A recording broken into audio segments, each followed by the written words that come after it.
एका दगडावरती त्या नाजूक असणाऱ्या बालकाला दोन्ही हात आणि पाय धरले आणि त्याला फिरून असणारा आपटलं आणि त्याच ठिकाणी त्या बालकाचा मृत्यू झाला.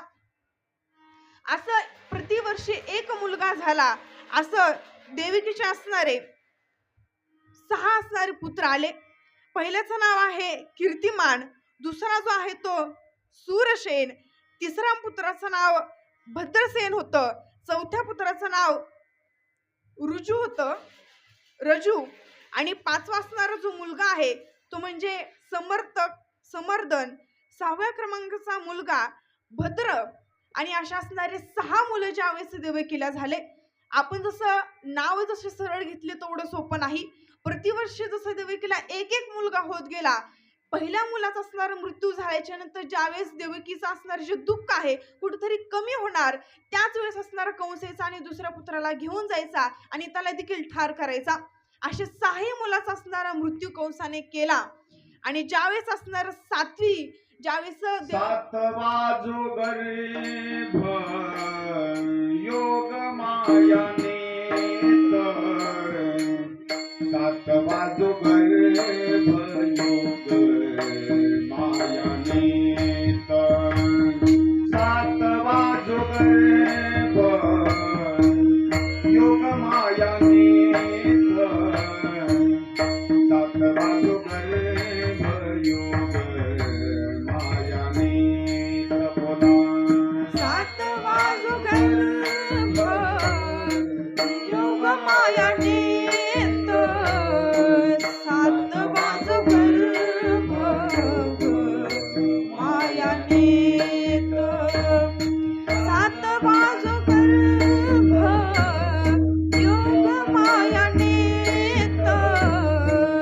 सातवा जो गरीब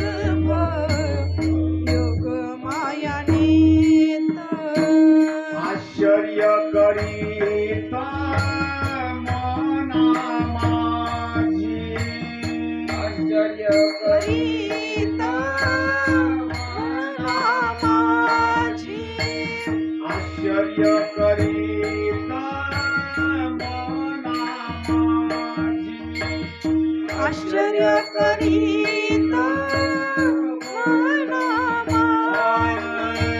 सातवा जो गरीब योग मायाने सातवा जो गरीब योग मायाने सातवा जो गरीब योग मायाने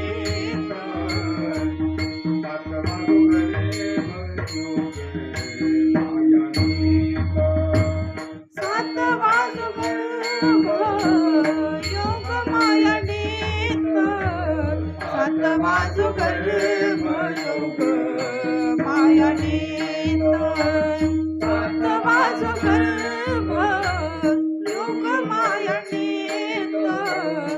सातवा जो गरीब योग मायाने बोलिए गोपाल कृष्ण भगवान की जय, महामुनि शुकाचार्य महाराज की जय. राधे श्याम. आणि ज्यावेळेस 7वा गर्भ असणारा ज्यावेळेस देवकीच्या पोटामध्ये येणार त्यावेळेस विष्णू भगवंताने असणाऱ्या मायेला असणारी आज्ञा केली की माया तू पृथ्वीवरती जा आणि माझी तुला आज्ञा आहे की जो देवकीचा असणारा जो 7वा गर्भ आहे तो 7वा गर्भ गोकुळामध्ये राहणारी जी वसुदेवांची जी दुसरी जी पत्नी आहे धर्मपत्नी, जी दुसरी धर्मपत्नी आहे त्या धर्मपत्नीच्या असणाऱ्या पोटी हा 7वा गर्भ नेऊन ठेव आणि तू जास्त वेळ घालू नको. त्याच ठिकाणी असणारी जी गोकुळामधली जी असणारी यशोदा आहे त्या यशोदेच्या पोटी एक कन्या म्हणून असणारी तू जन्म घे. आणि भगवंताने अशी आज्ञा केल्याच्या नंतर जी असणारी माया आहे ती माया असणारी पृथ्वी तलावरती आली आणि देविकीचा जो 7वा गर्भ आहे तो रोहिणीच्या गर्भामध्ये निहून ठेवला आणि यशोदा मातेच्या पोटी असणारा त्यांनी अवतार घेतला.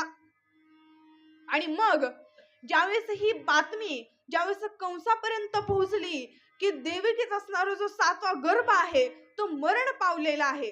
आणि मग कंसाला असं वाटलं की देवकी काहीतरी खोटं सांगत असेल, काहीतरी यामध्ये असणारा तिचा काहीतरी हेतू असेल, आणि मनामध्ये कपट ठेवून देवकीकडे आला आणि देवकीला प्रश्न विचारला, देवकी खरं सांग, तुला तुझी शपथ आहे, भगवंताची शपथ आहे, खरं सांग, तुझा गर्भ खरंच मृत्यू पावलेला आहे का? तर देवकीने डोळ्यामध्ये अश्रू आणून सांगितलं, दादा खरंच माझ्या पोटामध्ये गर्भ नाही, तो गर्भ असणारा मृत्यू पावलेला आहे, मी खोटं का बोलू? आणि कंसाने विश्वास ठेवून कंस निघून गेला. आणि ज्यावेळेस विष्णू भगवंतानी 8वा असणारा अवतार देवकीच्या पोटी घ्यायचं असं ज्यावेळेस ठरवलं, भगवंताचा जन्म कधी झाला आणि कसा झाला ते म्हणजे ज्यावेळेस विष्णू भगवंतानी मध्यरात्री असणार वसुदेव आणि देवकी यांना असणार दर्शन द्यायचं ठरवलं, त्यावेळेस असणार ते रात्री आले. मध्यरात्री आल्याच्या नंतर देवकी आणि वसुदेव असणारे झोपेमध्ये होते, शयन करत होते. आणि त्यावेळेस भगवंत आले आणि वसुदेवाला आणि देवकीला पूर्वजन्मीच असणारे जे स्वरूप आहे, पूर्वजन्माची एक आठवण देण्याकरता देवकीला आणि वसुदेवाला उठवलं आणि नमस्कार केला. आणि नमस्कार करून सांगितलं, तुम्ही असणारे धन्य आहात, मला या ठिकाणी दर्शन देण्याची तुम्हाला इच्छा झाली, कारण तुम्ही जे पाठीमागच्या जन्मात जे पुण्य केलं आहे त्या पुण्याचं असणारं तुम्हाला फळ या जन्मामध्ये भेटणार आहे. कारण तुम्ही ज्यावेळेस अगोदर माझी असणारी तपस्या केली, दोन्ही असणारी पती पत्नीने ज्यावेळेस स्वयंभू मन्वंतरीच असणार पूर्वजन्मी तुम्ही असणार पृष्णी या अवतारामध्ये होताच. पृष्णी ज्यावेळेस देवकी जी आहे ती पृष्णी अवतारामध्ये होती आणि वसुदेव सुतपा या नावाने असणारे प्रजापती होते. त्यावेळेस असणारी कथा श्रीकृष्ण भगवंत असणारे त्यावेळेस मध्यरात्रीमध्ये आले आणि त्यांना असणार समजून सांगितले की तुम्ही कोण आहात आणि मी तुमच्या पोटी का जन्म घेत आहेत. हा सर्व असणारा जो वृत्तांत आहे तो देवकीला आणि वसुदेवांना समजून सांगत होते. आणि देवकीला आणि वसुदेवांना समजून सांगितलं की ज्यावेळेस तुम्ही पूर्वजन्मी तुम्ही फक्त आणि फक्त तपस्या एकदम उग्र केली, कुठलाही राज्यभोग घेतला नाही, एवढंच काय, झाडाचे असणारे जे पानं असतात ते पानं असणारे तुम्ही ग्रहण केले आणि काही वेळा तर तुम्ही फक्त असणारी हवा म्हणून ग्रहण करून हवेवर असणारी तुम्ही तपस्या केली आणि त्यातच असणारं फळ हे आहे. आणि ज्यावेळेस मी प्रसन्न झालो आणि वरदान मागितण्याकरता सांगितलं तर त्यावेळेस तुम्ही मला राज्य मागितलं नाही, कुठल्याही प्रकारचं ऐश्वर्य न मागता तुम्ही मला फक्त हे मागितलं की भगवंता आम्हाला फक्त मोक्ष पाहिजे, बाकी काही नकोय. आणि मग तुमच्या असणारी स्वभाव पाहून, तुमची असणारी भक्तीबद्दल इच्छा पाहून मी स्वतःहूनच हे ठरवलं की मी तुमच्या पोटी असणारा पुत्र म्हणून प्राप्त होणार. आणि पुत्र होऊन प्राप्त होणार असं ज्यावेळेस सांगितलं त्यावेळेस भगवंतांनी त्यांना संपूर्ण वृत्तांत समजवला की ज्यावेळेस मी पृष्णी गर्भ या नावाने प्रख्यात झालो, ज्यावेळेस मी प्रसन्न झालो आणि मागच्या असणाऱ्या त्यानंतर ज्यावेळेस मी तुम्हाला असणारं वरदान दिलं त्याच्यानंतर अदिती आणि वसुदेव जे आहेत ते म्हणजे देवकी, अदिती आणि वसुदेव जे आहेत ते कश्यप झाले आणि तुमच्या पोटी मी उपेंद्र या बालकाचं नाव धारण करून मी असणार तुमच्या पोटी जन्म घेतला. एवढंच काय, माझी असणारी जी उंची आहे ते लहान असल्यामुळं आणि मी बालकाप्रमाणे दिसत असल्यामुळं मला वामदेव सुद्धा म्हणत असायचे. आणि मग देवकीला नमस्कार करून भगवंतांनी बोलायला सुरुवात केली की माते, तू जी काही तपस्या केलीस त्या तपस्येचं असणार हे फळ आहे. आणि ज्यावेळेस तुझा जो असणारा जो दुसरा जन्म आहे तू दुसऱ्या जन्मामध्ये असणारी योगमाया प्रगट झालीस आणि जी असणारी योगमाया आहे ती देवकीच्या असणाऱ्या पोटी न येता जी असणारी गोकुळामध्ये यशोदा माता आहे त्यांच्या पोटी जन्म घेतलेला आहे. आणि जो तुझा 7वा जो गर्भ आहे तो सुरक्षित आहे, काळजी करू नकोस, तो गोकुळामध्ये असणार त्याचं बालपण होईल आणि मी तुझ्या पोटी एक बालक रूपाने असणार मी जन्म घेईल. आणि असं ज्यावेळेस श्रीकृष्ण भगवंतांनी सांगितलं, ज्यावेळेस संपूर्ण वृत्तांत असलेला देवकी आणि वसुदेवांना समजून सांगितला, त्यावेळेस विष्णू भगवंत एका बालक अवस्थेमध्ये आले आणि तिथं रडत होते.